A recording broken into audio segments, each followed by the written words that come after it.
Good afternoon, everybody, and welcome to the Economies and Neighbourhood Scrutiny panel this afternoon. My name's Harpreet. I'm the chair of the Economies and Neighbourhood Scrutiny panel, and I'll start off with going around the panel members just so they can introduce themselves. John. Hi, I'm Councillor John Taylor. I'm Councillor for the Kirkburton ward. Thank you, John. Gwen. Good afternoon, everybody. I'm Gwen, Councillor Lowe, Councillor for Batley West. Thank you. Andrew. Hi, I'm Andrew Bird. I'm a co-optee. Thank you. And Robert? Good afternoon. I'm Robert Idell, Councillor for the Gurkha ward.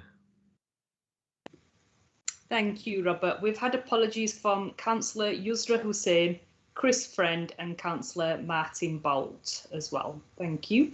I'm just going to ask councillors if they've got any interests that they would like to declare. Yeah, if I can declare that I am an alternative director for Kirklees Sewers Recycling Limited, council appointee. Thank you. Thank you, John. If you could also fill in the form and find a way to get it to Joe there, because we're not in person. You can take a photograph of it or scan it or something, or pop it in the post. That's another option. Thank you. And if anyone else has any interests that come up afterwards, please make sure you fill in the form and get it to our colleague Joda. So we'll move on if there's nobody else there. And Councillor Mather. Hi, thank you, Chair. Like John, I too am a director of Suez, but only in capacity relating to our contract, waste management contract. Thank you. Thank you, Councillor Mather, and Councillor Mather is one of the responsible cabinet members as well. So thank you for that. So I'm going to move on to minutes of the previous meeting. So we've got minutes from the meeting that the panel held first of all from the 19th of October. Can I ask members if they're happy to sign off those minutes? Yeah. Yeah, thank you, John and Robert. Perfect. Yes, and then yes. Thank you, Robert. Thank you. And then we've got minutes from the 2nd November 2021 meeting, which was the call-in meeting. So can I again ask members if they're happy to sign off the minutes or if they've got anything to raise? I was part of the call-in. Can I agree to it? I don't think you can in the No, I same didn't think I way. would. So I need to ask other members. Right, so I'm happy to approve them, but I wasn't actually at the meeting, so I can't really comment on the contents of them. Yeah. I'm happy to approve that, Pete. Thank you. And Andrew, I think you were there.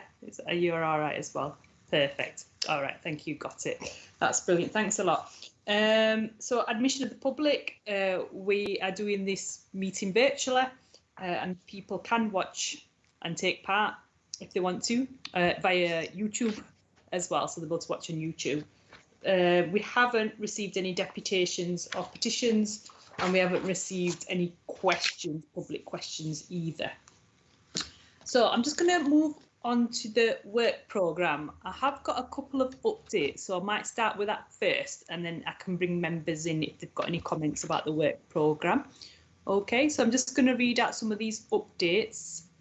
So the first one is wanted to give an update on the ad hoc scrutiny panel on residential housing stock health and safety compliance. This is chaired by Councillor Liz Smage, and I go, as the chair of this panel, I go along and observe the meetings.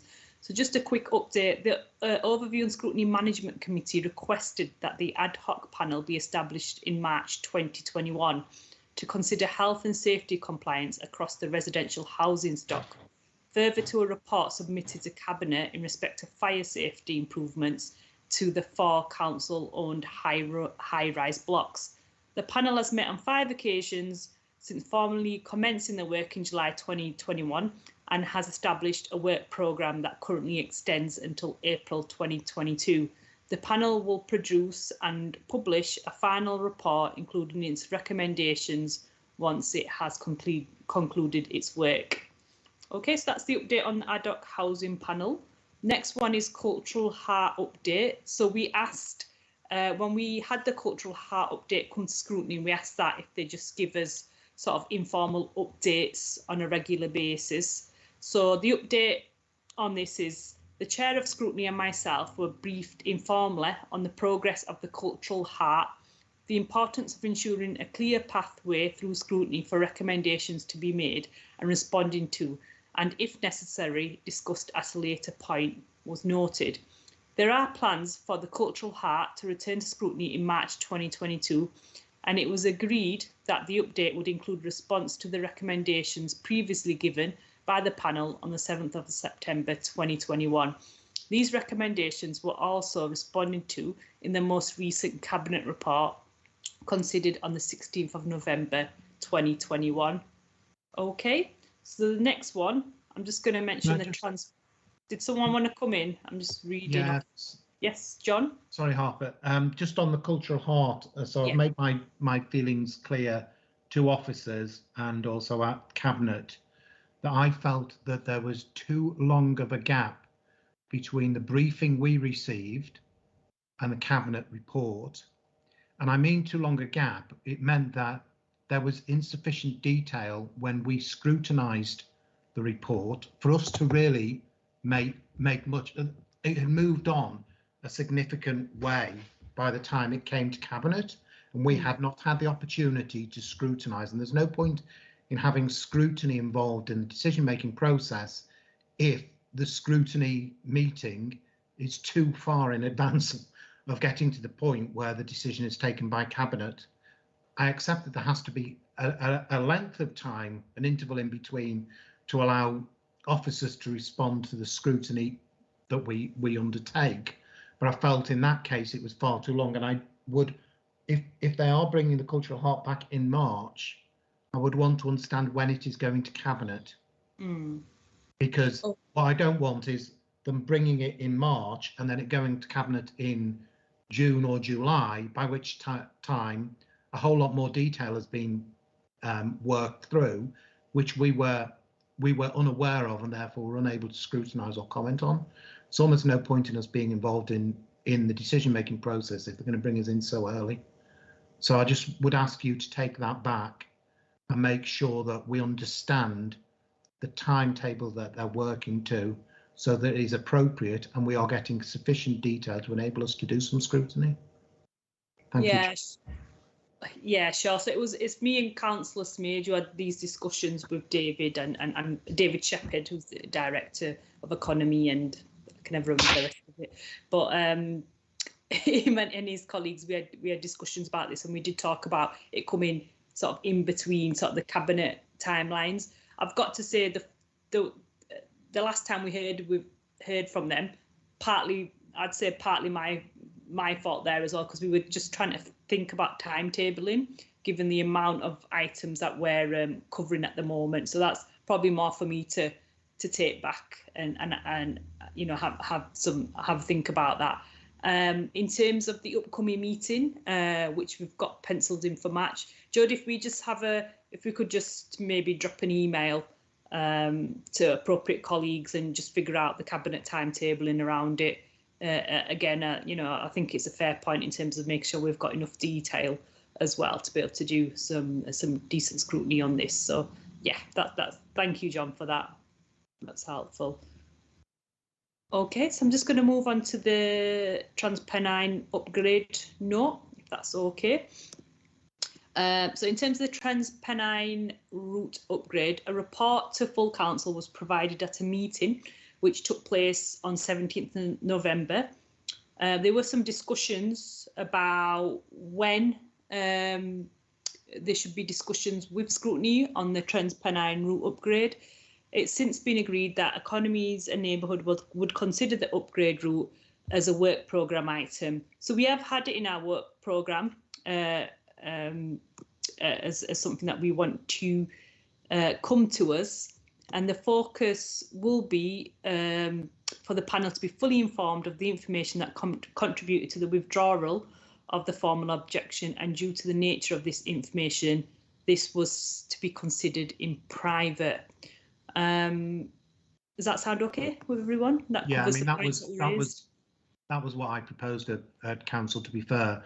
But I'm kind of disappointed it's April we're getting to see it, because that feels an awful long time away, given that the decision was taken probably towards the middle of October. So you're almost at 6 months after the decision's been taken before it's coming to scrutiny, which I don't think actually is acceptable. Yeah, I mean, I probably agree. April is. I don't know if we've just kind of put in a draft April in because again we've been struggling with timetabling. But you know, I'd be happy for us if this is something we're going to be considering in private anyway. I'd be happy for us to have an additional meeting earlier on. To be honest, so yeah. Jodie, maybe we can just have a chat about that after. I know we're struggling a little bit with the number of items that are coming to us, and we might have to have an additional public meeting as well. Because again, it's just we're struggling really with the number of things that we need to see. Something we might need to have a think about next year, to be honest, in terms of the work programme and you know, and how it's all facilitated, given some of the key items that are going through council as well. Is there any other comments about the work programme from members? No? Okie dokie. Right, so we're going to move on to item number 8, which is procurement options for waste management. Just to say, we've got 2 items here, so we're going to hear the vast majority of this in public, and then there is some which I will suggest that we need to hear in private, but we'll come to that later. So we'll start with the public part of the of this item. So I'm going to ask, I can't see everybody, but I'm going to ask Will, Laura and Nigel to come in on this. And we've also got Councillor Will Simpson and Councillor Naheed Mather as well as Cabinet members. And Naheed, did you want to come in first? Yeah, can I come in? I'm here to represent this area because waste management strategy falls under my remit. So I've been hearing what members have been saying about the delay and the timetable and so on. We're happy to be here. I hope it's considered to be a timely fashion to update the scrutiny panel in relation to the development, the huge amount of work that's been taking place in the background. I think up till now, we are led to believe that it's been timely and that we're taking both our elected members and the public with us. And it is very, very important because it's going to be one of the biggest contracts that we're likely to be taking forward. It's, you know, so really, really happy to be here. And I want to pass you over to the officers who are ready to do the presentation. Thank you. Thank you, Naheed. And I should just mention we've got Wendy Blakely as well. Apologies, Wendy didn't mention you earlier on. Okay, I'll hand over. Thank you. Thanks, Councillor Paul. I'll do a very brief introduction, and then Laurie and Nigel are going to do the heavy lifting, and then we'll open for sort of questions at the end. And then obviously there's some parts of it which are commercially confidential, which we can then answer some questions in the sort of private meeting. But this is the latest in what has been a sort of series of documents that we've taken through scrutiny as we move through not onto the waste strategy, but then into the delivery of it. So one key arm of the delivery of the waste strategy is obviously how we move to a new contract and what shape that contract takes. So we've been through a process of setting out a strategic business case that set out some very high level thoughts, just to what's the art of the possible. Then that's been refined through into what is the outline business case, which is the core of what we'll present today. And then obviously we'll show you some timetables on some next steps on it. So without much ado, I'll hand over to Laura and Nigel. Thank you very much. So I think Nigel's just sharing slides for you. So we've issued this set of slides. There's the outline business case, and then there is the proposed cabinet paper, which we can discuss. So these slides are really just to kind of pull out the salient points from those other 2 documents, and to link it to the strategy, as Will mentioned. So on our next slide, we've essentially, it's not anything new to you. You've seen this as part of our scrutiny meeting in September. It's essentially the Kirklees Resources and Waste Strategy, and it obviously defines that kind of that cultural change that we're wanting to do to kind of support thriving communities across Kirklees. So we're trying to pull that ethos sort of from the strategy. We've now defined what we're wanting, the ambitions we're wanting to set in future in the area of waste and recycling, and we're carrying those same themes through to the outline business case as well for disposal of our waste. So how does it link? So on the next slide, you can see the top banner, a colourful banner, is all the ambitions that we're looking to achieve, all the changes we're looking to achieve as part of the strategy in the next 12 months. And then the bottom section where it says 2022 to 2026, those are the changes that we're looking to implement over the next 5 years. So that a lot of those themes relate to the delivery of the disposal contract. What we'll do, as we've said when developing the resources and waste strategy, there wasn't just one point of engagement or consultation with residents. We will be kind of in detailed discussions with our communities throughout all of those changes, and that is part of what we're doing here today.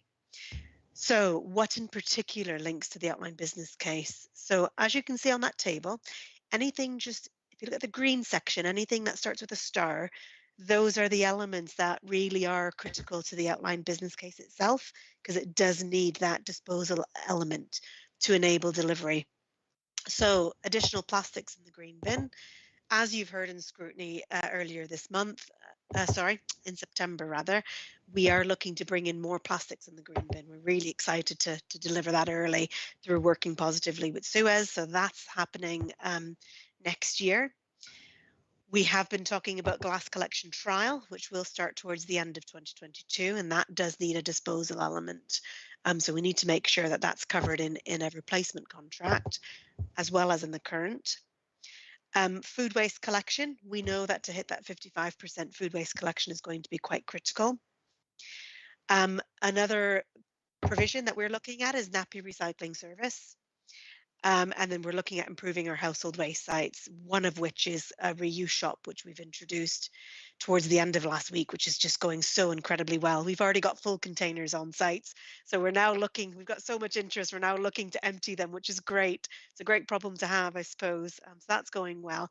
So lots of things that we're looking to introduce when you compare our old recycling rate, which is 26.7 based on 2021 financial year figures, that lead us to that 55 to 56% increase, which is a really good target to aim for. So that's the direct links to the waste strategy. Obviously, there are all sorts of other things that corporately or district-wide that we need to look at and ensure that we're meeting. So interim contract, I think I've already discussed that a little bit. So where we are looking to improve the existing contract, those need to be pulled in to ensure that it can deliver the waste strategy ambitions. Obviously, the climate emergency is still a very strong focus for the council, and we want to ensure that we're including elements like the fleet strategy, those reduced carbon emission targets, and ensuring we're keeping a really close track on that when we're assessing different options that the council can take for a future disposal contract. That, of course, links to the district heat network. We're working very closely with the climate change team to ensure that we are kind of twin tracking our re-procurement ambitions and ensure that what's needed in one is not missed from the other. So just to ensure that that's very closely aligned, to ensure that we're ready for delivery of the district heat network when that's on time. And then obviously there's the local plan elements that we definitely need to keep track on. So there's huge housing growth, 30,000 houses over the plan period. That's business growth as well. That because we need to deliver to more households and more businesses, we need to review our depots and where we keep our own vehicles, for example, so that we can ensure that that ambition is captured across our own facilities and any strategic sites we might need for waste delivery. And of course, that cultural transformation program that is through all kind of major projects across the council, we need to ensure that that's integrated into what we're delivering in a new disposal contract. So finally, at the bottom of that slide, that's essentially talking through the huge change that's taking place at a national level with regards to restructuring to deliver the Environment Act 2021. That's in legislation now, I believe, but we don't know what the statutory requirements from local authorities exactly are going to entail. We have some clues and hints from previous national documents and best practice documents, but how that will influence the council and its budgets is yet to be seen. So, for example, there was an announcement a couple of weeks ago of a £300 million budget for food waste collection delivery. That's across all of England. So how that's going to be divvied up across all authorities will be interesting to see how that works through. But we need to make sure this disposal contract has enough flexibility to take account of all those national elements that we're not entirely clear on, but we're planning for as well. So what does the disposal contract include? We've got an energy from waste facility. We've got that's to treat our general waste, a recycling facility to treat your green bin waste, essentially. We've got 2 transfer stations, which kind of manage separation of waste into those 2 categories. We've got our 5 household waste sites spread out across the district. There's a transfer pad for things like garden, gully and street sweepings, and that's just behind Emerald Street household waste site. And then we've got 2 closed landfills that were operational at the start of the contract that Suez are continuing to maintain for us throughout the contract period.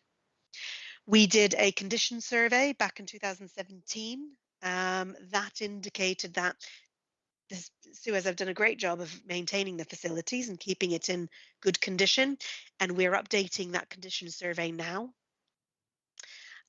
We've also had a review completed by central government, one by DEFRA, the Department for Environment, Food and Rural Affairs, which has come back with some suggestions for reprocurement, which we've incorporated. Equally, the Infrastructure and Projects Authority and Treasury Office are looking at expiry of PFI contracts across the board of any type, be it education or waste. So we've had some really useful feedback from them as well in planning the requirements for the disposal contract. And as we know, a contract of this size, it takes years to procure. It isn't a quick, easy job. It's quite technically complicated. So what have we started looking at so far? We did a strategic business case to start off, and that was taking a very high level look at our options. That was option 1 that we looked at was the existing contract, essentially.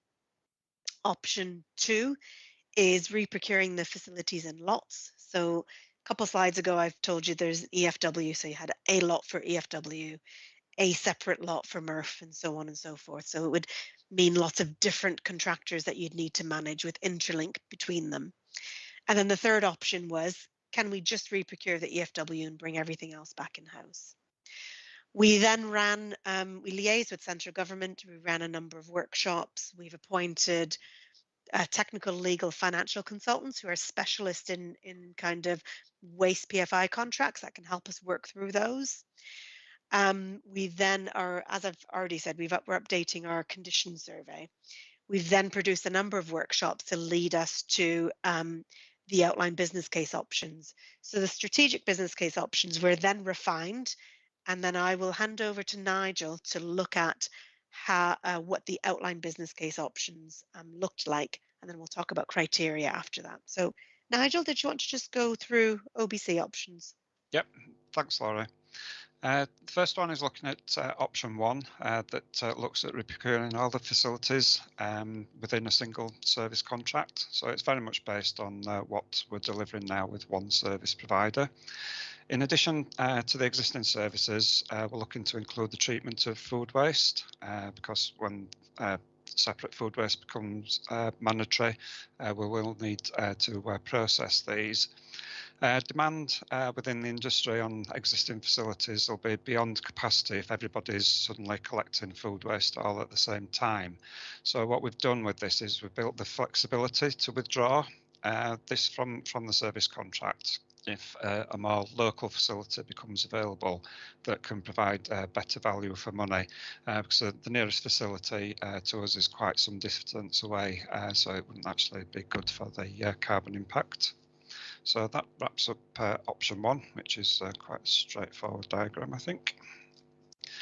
Option 2 looks to split this out into lots, individual lots, to open it up to smaller specialist companies. The strategic business case actually separated out the EFW, the transfer stations and the MRF, but because of technical issues around those, because of them being located, the energy from waste, the MRF being located within the same building, they were regrouped. This option would create 5 separate contracts. So you've got the core facilities within the purple element. You've got the household waste sites that are pulled out separately, closed landfills out separately. Again, the same scenario as option 1 for the anaerobic digestion of processing food waste. And then obviously we've got the services for the garden waste collections, which would need to be composted. So that would look at 5 separate contracts, which would all need to be reprocured separately and need separate management going forward. So that wraps up option 2. Sorry, just trying to move my cursor. So option 3, which is the preferred option. This was again refined following the strategic business case. What we had originally looked at was just procuring on the energy from waste facility and bringing the majority of the other services in-house. But again, because of what I said of the technical issues, we've regrouped the energy from waste, the transfer stations and the MRF there. During the workshops, there was a strong ambition to bring the household waste services in-house.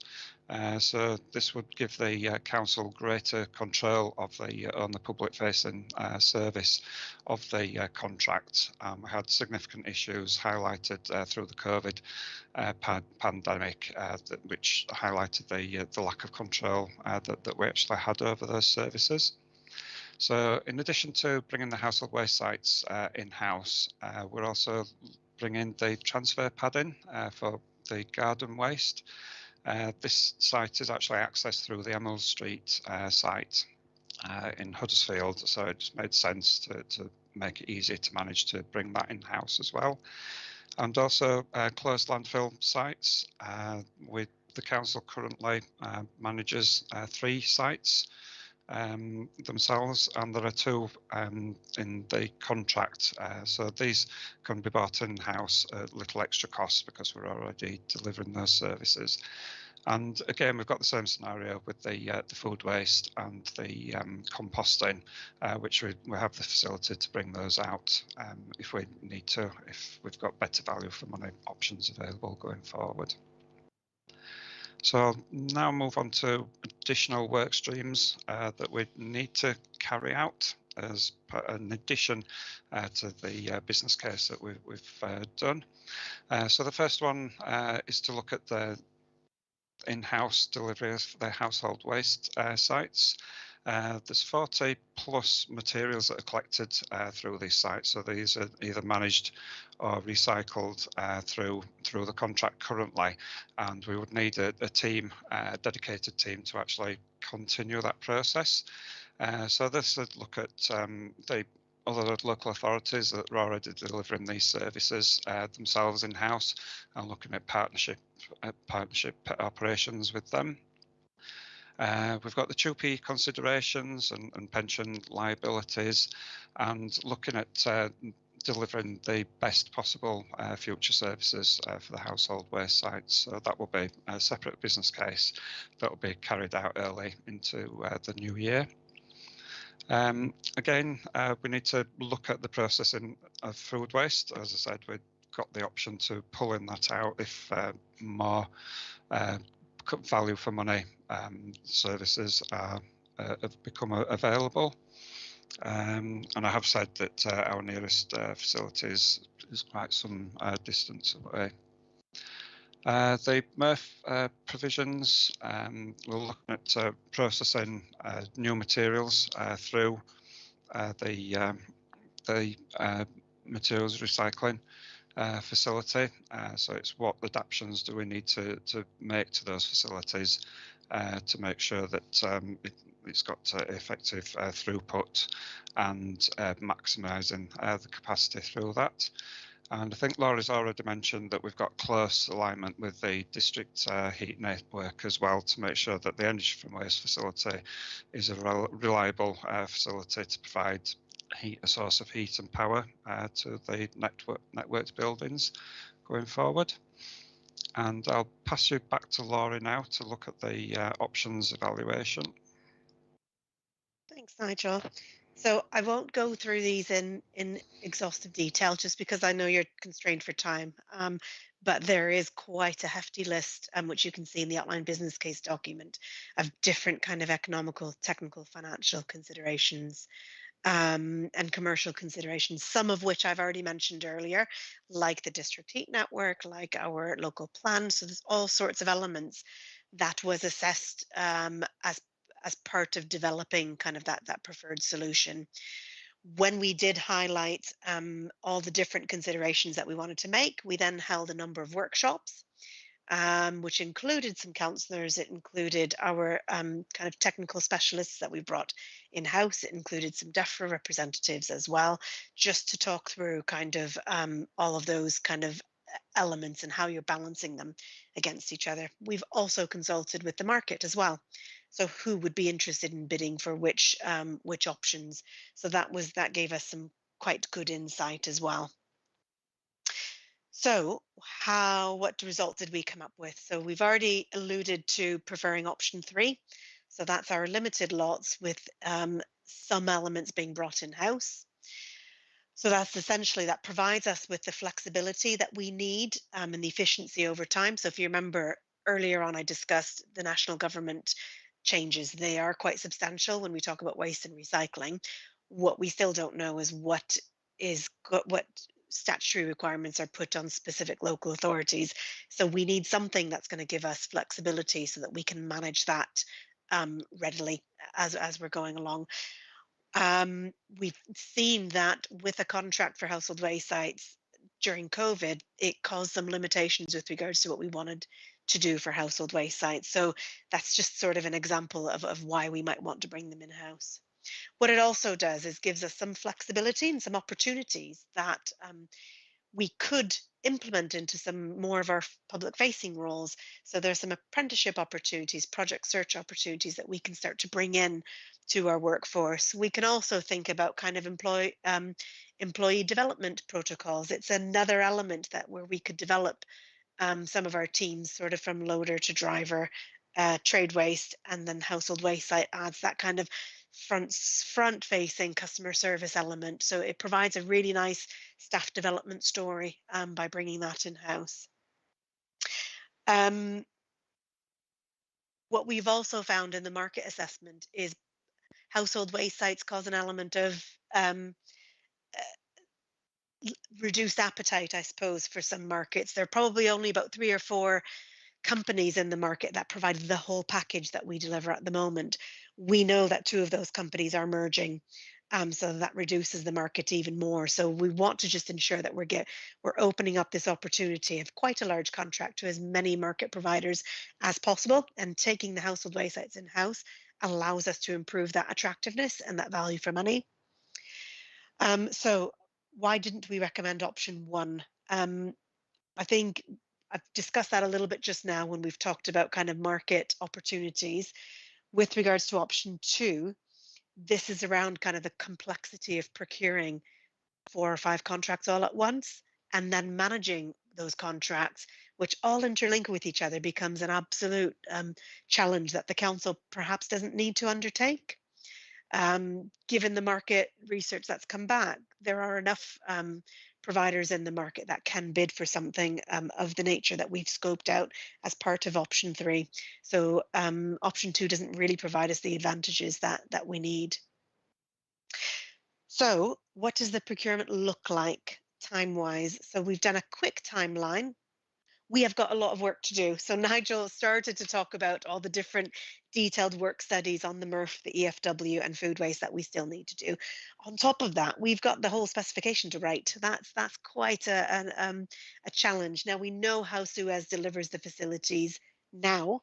What we have to scope out still is overlay those waste strategy elements that we want to deliver. So bringing in that glass collection element, bringing in that food waste element, and ensuring that it is truly reflecting the council's ambitions wider than waste, including district heating, including kind of that cultural transformation. So all of that is sort of the next 12 months. So we're looking to come back to through the governance route around this time next year, maybe a bit earlier. So around August, September next year, we'll come back with kind of that more detailed spec, the results from those detailed studies that Nigel mentioned. And then we want to really hit the button on reprocurement very, very shortly after that. So that's around autumn 2022. We then start introducing kind of outline solutions to tenderers in the beginning of 2023. All the way through to selecting a preferred bidder around springtime 2024. So it will take that long for us to go through from outline solutions to detailed solutions to kind of selection of that preferred bidder. At that point, around spring 2024, we would then go through the governance procedure again, but with a key decision on a full business case with all the financial details, all the specifications, all agreed. To then start a new contract 31st of March 2025, which then links to the day with our interim arrangements with Suez. So that's our plan over the next few years to get us through procurement. So what are we asking you for today? We're asking Cabinet, in fact, and some advice from yourselves on supporting option 3 as the recommended solution. Now, pending all those additional studies that Nigel mentioned earlier, we're also wanting to keep a close eye on development of that over the next sort of 12 months. We've got an existing project board at officer level that we will continue to keep and to manage on a regular basis, but we'd like to bring in a cross-party member reference group as well as part of this, just so that we've kind of have that drip feed of information that goes throughout all parties, so that by the time we get to that approval, it is a very quick decision. Everyone is already informed on what we're asking for and have all the details they need to support a robust value for money decision. Secondly, we're then asking for delegated authority to commence procurement autumn winter now. The risk is if we don't do it now, if we do it next summer, we don't then have time to make those amendments. So we want to do that through the member reference group over the next 12 months in a very proactive way. So we're asking for that delegated authority to start procurement next year, and that being passed to Strategic Director for the service, and then the Service Director for Legal and Finance. And then finally, we'll come back, as mentioned on the last slide, we'll come back with a full business case just before appointing preferred bidder in spring, summer 2024. Finally, one last very quick slide. That's just to demonstrate the really robust governance process. I think we shared something similar back in September, just to demonstrate all the different elements of approvals that we're going through before we get to Cabinet on the 14th of December. So we've got this scrutiny panel, which is the third line from the bottom, that gives us a couple of days to kind of tweak the Cabinet report before we submit it. So thank you very much for making the time for us today. And I think you've heard enough from me now. Any questions? Thank you very much, Laurie. Before I bring the other members in, I just wanted to confirm on your recommendations, it says that the full business case will go to Cabinet spring, summer 2024. And I just wanted to make sure there was some scrutiny input before then as well, which absolutely. I think that's the intention. Yeah. Okay, great stuff. Right then, I'm going to bring in John first, and then we've got Gwen. Okay, John. Thanks, Chair. And thanks, Laurie and officers for what is a comprehensive pack of information. And I think, you know, we've said a number of times now how much we value the approach you've taken to developing this strategy and moving through this contract, because there has been open and full engagement. I think it's an exemplar of how to make decisions in this council. So, you know, full credit to all of you for you know, the way you've approached this, and by looking at the plan, the way you're continuing to approach this. So yes, very happy. I spoke recently with, there's been a lot of debates recently across the council around how we govern ourselves and how decisions are made and how open and transparent those decisions are. And there've been various meetings. And I said recently, I can't remember which meeting I said it in, that decision making, it needs to be a bit more like a maths exam where you don't just come out with the answer, you have to show your workings out. And that's what I like about in here, is I do think you've shown, you know, I was able to follow how you came to the preferred option, which is a much better way and a far stronger way of engaging members than perhaps just coming forward with, well, we're going with option 3, we considered some other options, but this is the one we're going with. So thank you for doing that. I know it means more typing, more information provided, but I think it's valuable to help us understand how we got to the position where we've got to. So fully supportive of it. There's a lot of talk in the report about the need to communicate this well, not just with members, but with the general public. And I know Laurie and you and I have talked about this a number of times, that this is critical. I think we are pushing at an open door. Certainly all the conversations I have in my ward, and I'm sure we're not unique at all, is that everybody wants to be able to do their bit. And at the minute, there's a sense that some people aren't quite sure how they do their bit. So anything we can do to help with that. And I'll mention, and we were talking about this earlier informally, that, you know, the pest power of children is really, really important. So anything we can do to help children in terms of helping them understand, because then they'll bully their parents into doing the right thing, is going to be helpful along the way. So that's it from me, really, other than say, you know, put on the table, I'd be more than happy to pilot anything you want to pilot in my ward. I keep asking, hopefully, you know, you'll take me up on something. But yeah, very, very supportive. I can see how we've got to where we've got to. It makes complete sense to me, and thank you for bringing this today. Thank you, John. I don't know if anyone wants to come back on those pretty positive comments. So no, I think we just welcome the comments, and it's really appreciated. Like I said, it takes a bit more time and effort, but I think it's a much better outcome. And with something that's such a large scale and such a wide impact across all communities, irrespective of ward or party, I think it's important we take this approach and continue it through all the way into the end. Thank you. And Nahid? You're on mute. You're on mute. Thank you, Chair. I just wanted to support some of what John has said. It is hard, but you know, this is the level we're working at, and we've got dedicated staff who really care about what they're doing and they want to do their best.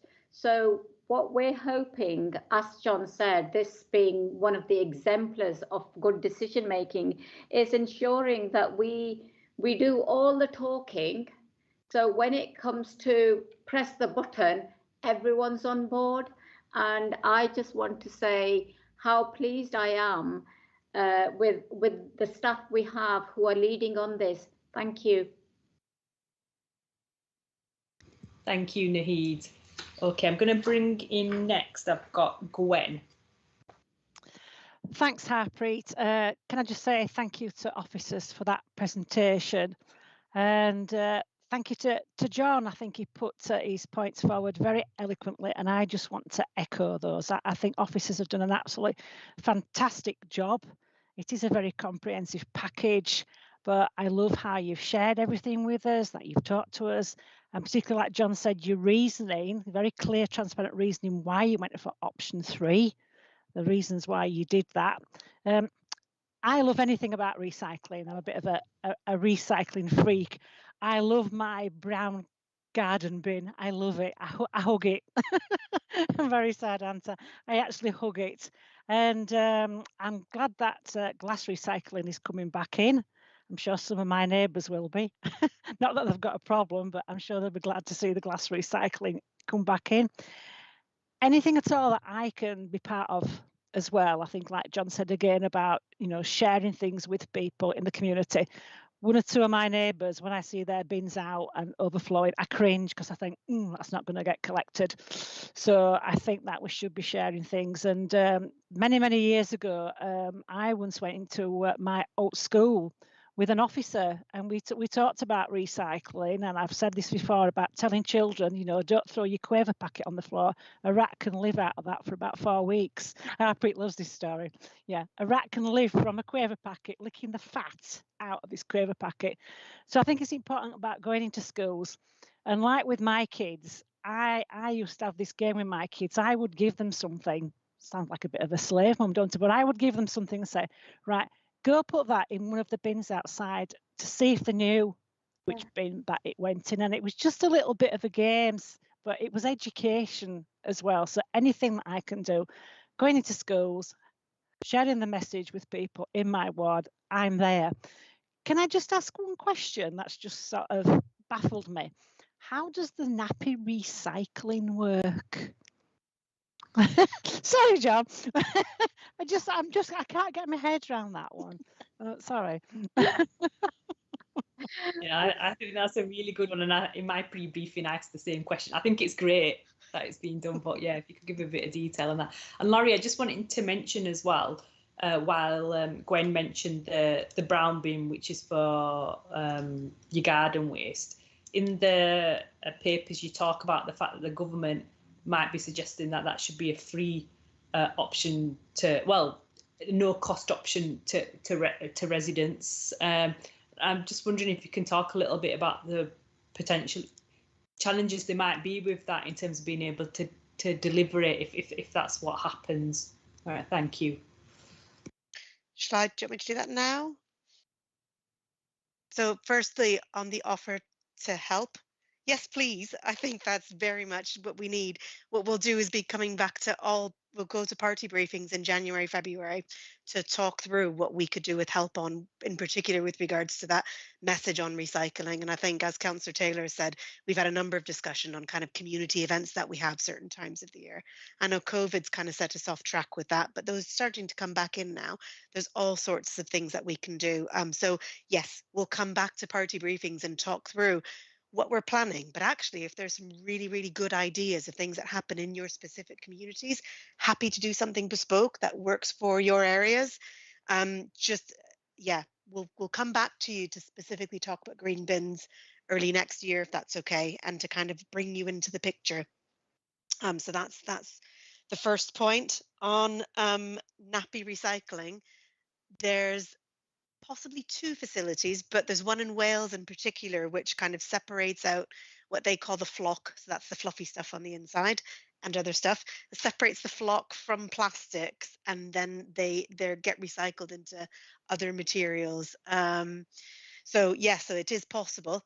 It's not a perfect solution. The facility does have its issues, and it is the only facility, but it is kind of that really innovative kind of work that we're wanting to support. So we're keeping a very close eye on that, and the nappy recycling we'll look at depending on how that progresses and improves over time. But yes, it's a really interesting solution. Finally, on garden waste, yes, Councillor Ruppel, you're absolutely right. There is a proposal by central government in the 2018 National Resources and Waste Strategy, which consulted on free garden waste across England. We have given our consultation responses explaining that we've gone from nothing to a chargeable solution, but we're waiting for a response on that. So again, where we're designing in the specification for the disposal element, we don't just want to replicate what we do now on garden waste. We want to include the potential for having a free garden waste collection for residents, should it be mandated by government. But funding needs to come with it as well, because as a local authority, we are strapped for cash. And government did commit to something that they're calling net new burden. So local authorities should not have a financial burden on anything they're introducing as part of the resources and waste strategy. So when that comes out, again, as we're going through these cycles of briefings, we can update you on that as well. Does that answer your question, Councillor Upal? It does, yeah. Thank you for that. And I think Laurie covered your points as well, Gwen. Sorry, Yeah. say that again. Yeah. I was just asking Gwen. Sorry, yeah, thanks. I just can't get my head around how this nappy recycling is going to work. I really can't. I'll find you a video and send it to you. Yeah, we're going to get down to the nitty-gritty. You know, they're in the plastic nappy bags out there. They'll have to be in a sealed container. And yeah, let me know. Yeah, it's a good point. Will, did you want to come in volunteering to help with the setting up the process? By the sounds of things, on the nappies. Well, yeah. On what I see with one of my neighbours, yes, I think I would really like to know a little bit more about this. Get to the bottom of it, I suppose. There's a pun for you. So I can deliver plenty of nappies at the moment, Councillor Lowe, if you want any, for my 1-year-old daughter. But no, it was just on the current discussion on free versus chargeable garden waste, just for a little bit of context, centres around to introduce a mandatory free service would put a council tax burden across every single individual, and some which don't have gardens. Therefore, the principle of a chargeable service is that only those that require the service then pay additional for the service. It's not included within the core of the council tax banding, etc. So that's presently why it's a little bit quiet, because there's that debate going on at the moment, and we're not quite sure where it's going to land. The government are pushing it because it gives significant tonnages, therefore it sort of inflates the recycling rate nationally. Whether it's the right thing to do environmentally, because it also produces waste, doesn't it? Ideally, we want people to compost at home and only really use it if they need to use it. But that's just a bit of context where the national discussion is at the moment. Thank you very much for that. That's really helpful. Thanks, Will. Okay, we're going to move on to the next question then, and I've got Robert down next. Robert? Thank you, Chair. Option 3 is, when you've read the report, is appears to be a no-brainer, but I would have liked more detail on why you have rejected options 1 and 2. A lot of it was explained in the what you've just said, but I am. If you go option 3, the vast majority of the processes you're outsourcing. So is it really in-house? And the question is, how are you going to obtain this expertise? That's and finally on this bit, with my climate emergency hat on, do we monitor the chimney currently to see what's coming out of it? And if we are going to change all the inputs to the electricity from waste, will that change what comes out of the chimney top? Because it's no good improving it in one area and polluting further in another area. Thank you, Robert, for that. I mean, obviously, Robert's making reference to the energy for waste facility. Some people call it incinerators. And obviously, some people have concerns about the stuff that's coming out there and what that potentially means for residents close by. So it would be useful to come back on those points. Will? Yeah, I can come back on some of those, and Laurie, fill in the gaps if I've missed any. But the energy from waste facilities are very heavily regulated and very heavily controlled by the Environment Agency. So there are live feeds that go in to the chimney that monitor emissions, very specific emissions, that are the most sort of dangerous, that have very set limits, and there's a process whereby if there's any breaches of those, there's a cascade of effects that happen, including the EA sort of putting a black mark against a facility, and as a facility becomes more and more out of line, it becomes more and more regulated. Our facility is green. It has very little issues. Sometimes if you see an issue, it could be driven from something like a flame retardant material that's gone into the energy from waste facility. It's being burnt and it's left for certain emissions for 30 seconds, but it's that sort of level that we're monitoring, within 30 seconds, minute gaps. So it's very heavily regulated. And we've also invested early into the facility on something called BREF, which is the next set of air quality regulations that are coming in. We've already invested now with Suez to make sure we're ready for them moving forward. So as regards to how it gets affected by the material feed, that is something we're going to be working with with our technical consultant. Obviously, because the main driver to the facility is the calorific value, so how much energy is in the waste, and that's built up from what's the mix of the waste. So this is something where we've done some baseline modelling now. Once we've got option 3 as our sort of preferred option, we can then start to see what material streams come out of there, an estimate of how much comes out of the residual bin, and then what's the net that goes back in there. Some of the tricky work we'll have to work through in the new year is what potential impacts of some of the government-wider policies such as deposit return schemes may have, because that will take materials out of our bins, out of our system completely. It'll probably put them into supermarkets, other areas such as that. So we're going to have to see how that bottoms out, but we're going to have to model some estimates based on what the preferred option is as to what the impact on it will be. Food waste coming out, for example, makes it drier, therefore it burns hotter, there's more calorie, but then if we're also taking plastics out, that brings it back down again. So there's probably going to be no net effect, to be honest, but what we will see is volume within our energy from waste facility, and that's where you may have noted on some of the slides where we're looking at, is there a facility on a West Yorkshire level such as food waste treatment, where we can look at actually in the whole across West Yorkshire, if we're all taking food waste out of our system, is there enough treatment facilities to all work together?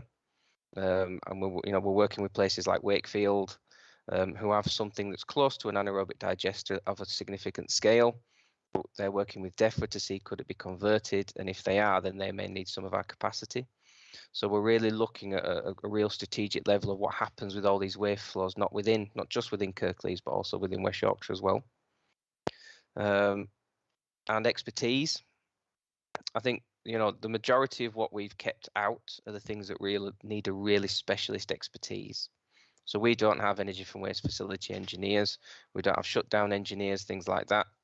So, that's a specialist set of services that can only really be delivered from specialist contractors. Where some authorities have brought it in-house, they've generally then looked to send it out-house after a while. It's been a transitional arrangement as opposed to a permanent one. Household waste sites is the only one we propose to bring in-house. Do we have the capacity management-wise and the expertise at the moment? Probably not, but that's what we want to do, that detailed business case in the new year. So again, looking on a West Yorkshire level as well, because some of our partners, some of our neighbours do deliver these services. They do have material marketing and sales teams that exist now. Can we tie into those? Can we look at some scale with them?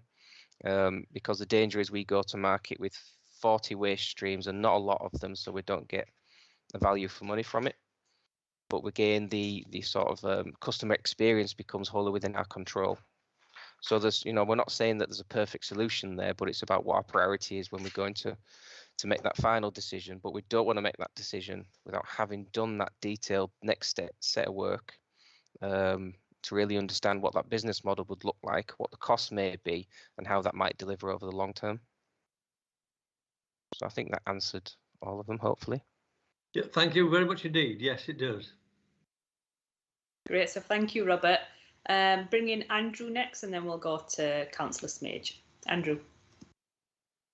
Thank you, Chair, and thank you for the officers for the very detailed papers and the answers to the questions so far, which have been very comprehensive and obviously very, very well thought through.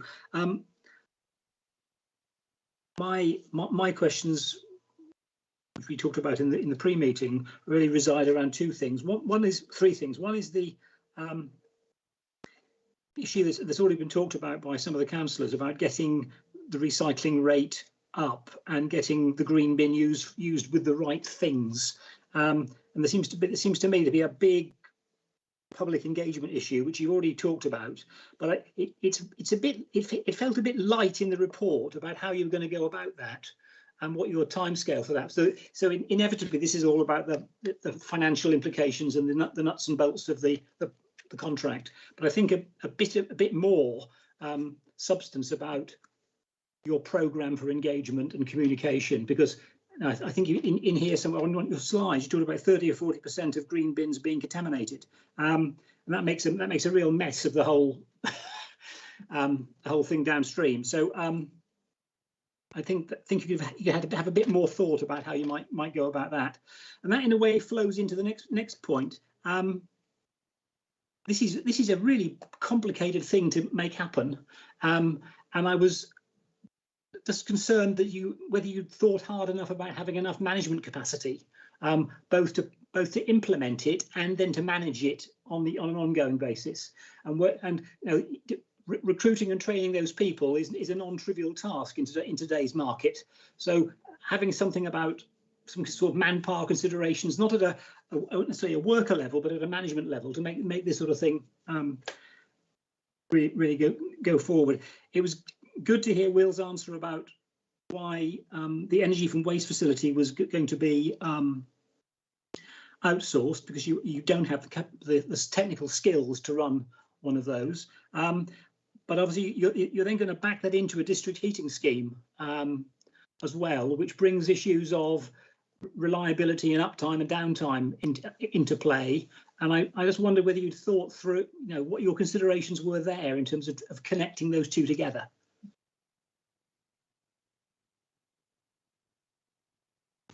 Yeah, who wants to take that one?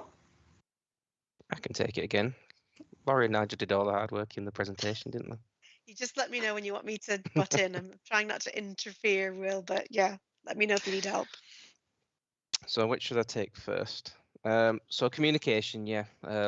It's slightly light in this document because this is really focused on the sort of technical contract element of things. The waste strategy itself is where the focus is on the communication and the campaign. So Laurie alluded to it earlier about in the new year coming to councillors, talking about how we tackle some of the issues such as contamination, knowing their communities better than we do to some extent, how it's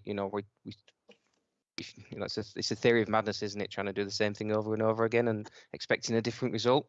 So it's how we do things differently this time in tackling an issue that has got worse during the pandemic, but for very understandable reasons. As people have been through a lot. There's people working from home more. There's more waste being produced. So it's a difficult time, and we didn't want to just approach this with a sort of similar approach to the past and have this sort of shutter come down on it, especially when we're trying to encourage people to recycle more, but recycle the right things.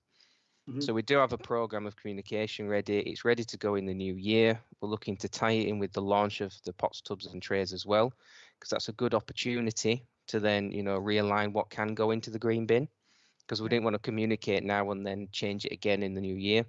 And that will include, writing to our residents, providing information booklets, high visual information booklets, things like that. But we didn't want to just send that. We want some engagement with councillors along the way to inform some of that as well. So that's all coming.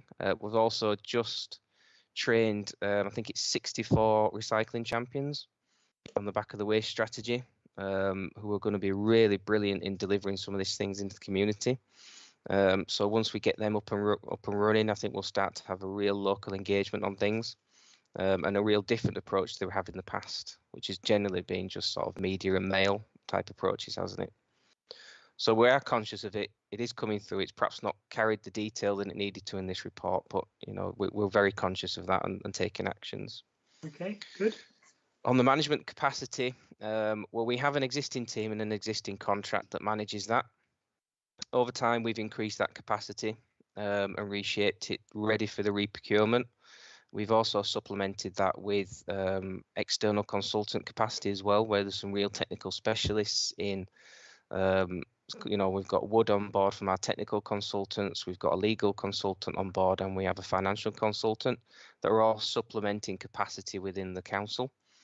We didn't want to go to a wholly outsourced model because we think retaining some of the experience and the journey of the re-procurement is important, because once we get into the management of the contract, that's valuable knowledge, isn't it, in moving forward and into the day-to-day stuff.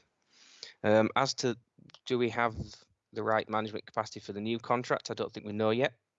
We need to see what it is, we need to see what's new and different to it, if it's a different scale, and then we'll have to reshape and restructure accordingly. But that will come in the sort of final business case as we go through the competitive dialogue and have a real refinement of what the final solution is.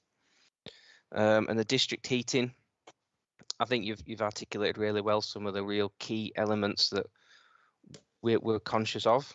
It's a different project to us, but we're working very, very closely. And we were having a commercial workshop last week with everyone on board, and the technical consultants there about what the model might be. What sort of arrangements commercially, the sale of the heat versus the sale of electricity. So these are all mechanisms that we'll have to write into the specification to allow for that variation and change as we move through. So for example, at the point that we plug the heat in, there will probably be a compensation event to an incoming contractor for electricity loss, but there'll be a mechanism that we'll build in there contractually, so it's just working the mechanics of it. Availability, obviously we could control that within our contract as well and our specification, but our facility as it is today is one of the best performing ones in the Suez group across Europe. It has 99% plus availability. So it's a very, very good facility that's being maintained exceptionally well, which is why we were keen to secure that in the interim contracts, as you sort of heard in that scrutiny, and sort of lock that performance in and that state of the facility in, so that as we move into a new contract, we've got that stability and that confidence in the performance of that facility. So did I miss anything, or? No, that was very good and very reassuring, because what you've been talking about is it demonstrating you've threaded the needle there and thought about it all. So thank you very much. Thank you. Thank you, Laurie. You were going to come in as well. Do you want to add anything? Just going to say, equally, the district heating specification will reflect the requirements of the contract. So they'll have backup gas boilers, for example, at a particular site, so that when we have our planned shutdown at the energy from waste facility, there is that alternative kind of green energy that can be provided. So we are ensuring that we're capturing all cross-cutting issues. Okay, thank you very much. And then we've got Councillor Smage. Apologies that I was a little bit late into this meeting. My morning meeting ran into the afternoon, so apologies about that. Just a couple of points on process, actually. If you're going for delegated authority, and I understand why you're going for delegated authority now, and then you're going back to Cabinet in 2024, that's a long period of time between Cabinet reports. And when there are large projects which take a number of years, I do think it's good that if there is a public Cabinet update on large projects at particular times, so that everybody can see where you are in that, and Cabinet have that focus. We get it in scrutiny by the continued scrutiny of the process, but also then Cabinet and people who go to Cabinet meetings have an opportunity to have some input into the progress as well. And I do think that's really important when you've got projects of such length, that it's not just about having a decision, it's also about that that public update as well. And also, we have been looking for opportunities for different scrutiny panels to go out and see things happening, not just hear about things happening, but also see things happening.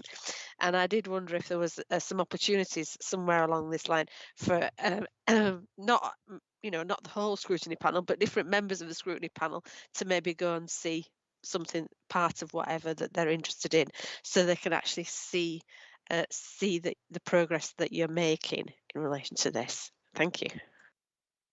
Maybe Gwen could go and look at nappies. Yes, well, I was thinking of that, but I didn't like to say directly. We have actually had some discussions about this because I know members are keen to go out. So it would be good to sort of pick it up again with you both to try and do that. So I think that's really good. I've been to the site down in Huddersfield. It's fascinating, absolutely fascinating. I've taken a group of residents a couple of times down there. It's really worth it. Yeah, no, let's try and get that booked in then, definitely. I think that's a very good point. I've got Nahid and Wendy. So Nahid, do you want to come in first? Thank you, Chair. Councillor Smage, very, very good questions. Of course, what we're anticipating is that Scrutiny will be kept abreast of the developments. We have updates in between cabinets and on long-term projects, regular updates at leadership management team. And in relation to seeing things happen, you're more than welcome. Just ask, because we have taken parties out to the MRF, to the various facilities, what's happening. For example, I was only there on Friday donating some clothes to be reused. So anybody could have come with me had I actually said, was anybody interested in scrutiny, from scrutiny panel. So yes, definitely note your concerns, and hopefully I've reassured you that that process is inbuilt. Yes, yes, it does go to leadership management team, but I think my concern is that it doesn't go to public cabinet meetings, and it's the public cabinet meetings that I think you need to, there needs to be some update to where it is a long process. Yeah, thank you. Okay, thank you. So I've got Wendy and then Laurie. So Wendy? Yeah, and thank you, Councillor Smage. The public are interested in this. We've all got bins, haven't we? And the engagement process that we undertook was the largest response of anything that the council had been through, even the local plan. So over 8,000 people responded to that engagement process. So yeah, it is important that we include the public, and as Will and Laurie have discussed earlier, there is that plan to go forward and share what we've got. We are also going to, as we have done previously, do the member panel so that we're involving all members in the process and the journey that we go through. But yeah, that timeline we will look at for a more public cabinet so that it is open. And I have written down and underlined it in red, show your workings out. So Councillor Taylor, I will take that on board. I'm going to hand over to Laurie, because what you've all suggested about coming on a visit, I think it's a really good idea. But the new recycling workshop shop that's going to take place is quite exciting that we've got at the minute, and I think it will be interesting. So yeah, thank you. Yep. So yeah, site visits are not an issue at all. So I will email Suez, see if I can get a couple of dates in, and email the panel just to see if we can get you on a visit. Absolutely. With regards to the public update for cabinet, yeah, that will happen throughout development of the waste strategy. There will be lots of elements as we're introducing changes that will certainly be going to cabinet. In procurement, specific to the procurement process, we do have to be a little bit cautious to protect the interests of the council and getting value for money, because we are kind of we are evaluating bids against each other. So we do need to be careful with regards to what details we can discuss in public to kind of protect that that element. But certainly on the waste strategy element and progress updates, we can certainly bring that to cabinet. It's not an issue. Okay, thank you, Laura. Liz, do you want to come back on anything? No, that's okay. It is having that. Yes, Scrutiny wants to be involved throughout this process, but it is about cabinet having regular updates on large projects, and I think generally across the council that should be the case. It's not just this. I'm not just saying it on this. I'm saying it on quite a few larger projects that this should be the case. Thank you. Thanks, Liz. Okay, I can't see any more hands up on this part of the item. So I'm just going to quickly mention a couple of points. I just wanted to ask about staff engagement, because on this preferred option, part of it brings the household waste sites back in-house. So obviously there's a TUPE process that will follow. And obviously information around that will follow later on.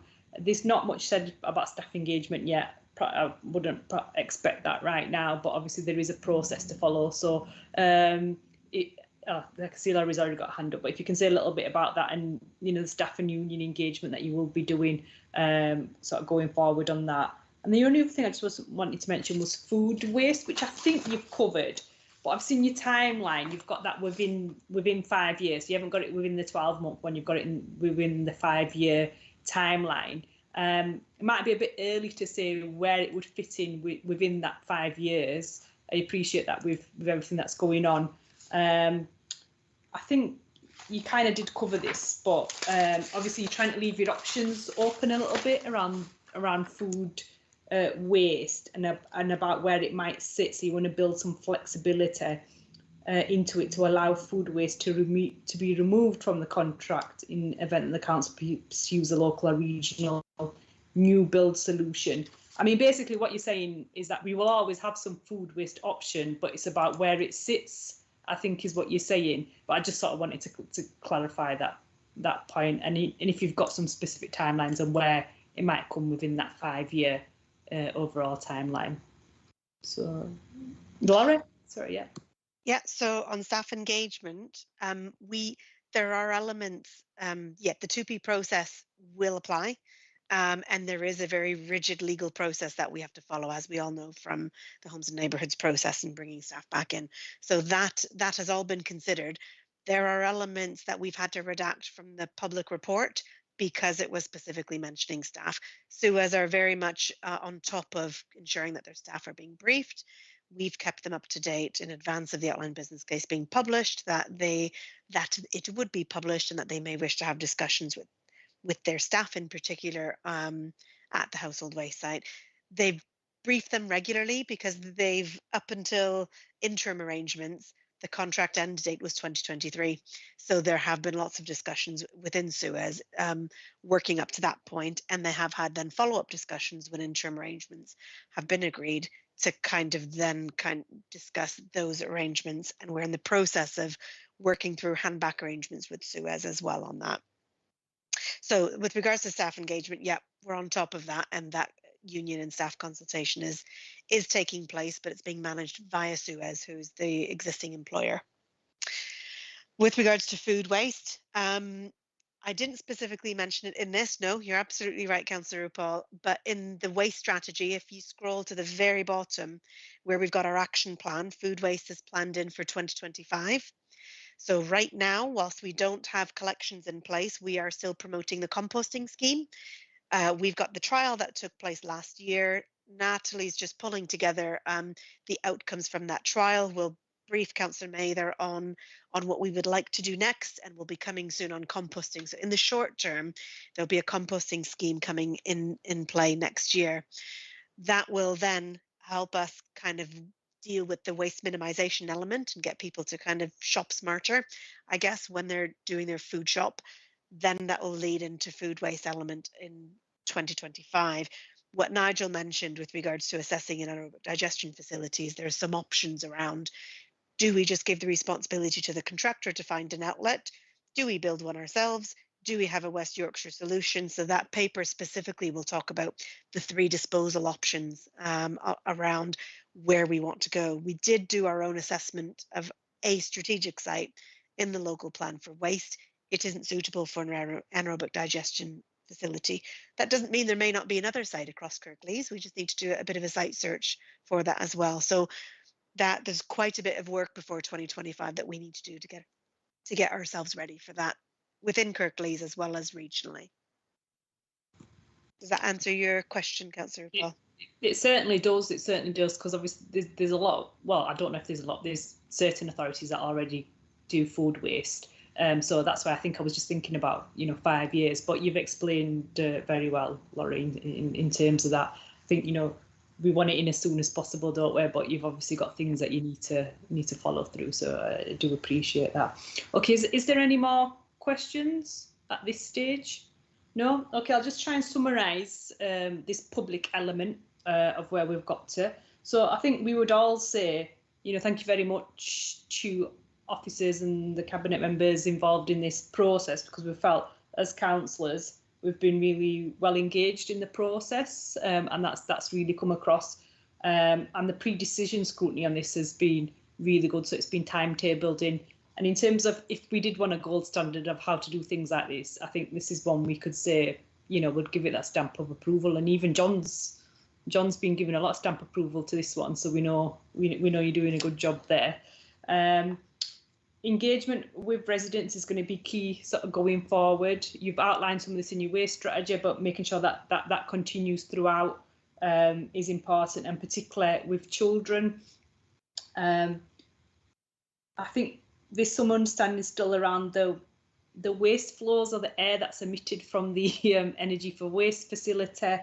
Obviously, just making sure that we're keeping on top of that is good, given that what might be emitted might change. It might have it might make some difference in terms of the levels. I'm sorry, I don't know the expertise on that, but if we can just make sure we're keeping an eye on that. Being clear on your timescales around comms and in public engagement. I think you said some of that will sit more in the waste strategy, but just make that point again. Andrew made a good point about the energy for waste facility and understanding that connection really well with the district heat network as well. And the point about the more general point around ensuring that where we've got longer sort of delegated authority timescales, and particularly in large projects, there should be public cabinet updates more generally on these large projects. Is there anything else that anyone thinks I've missed off here?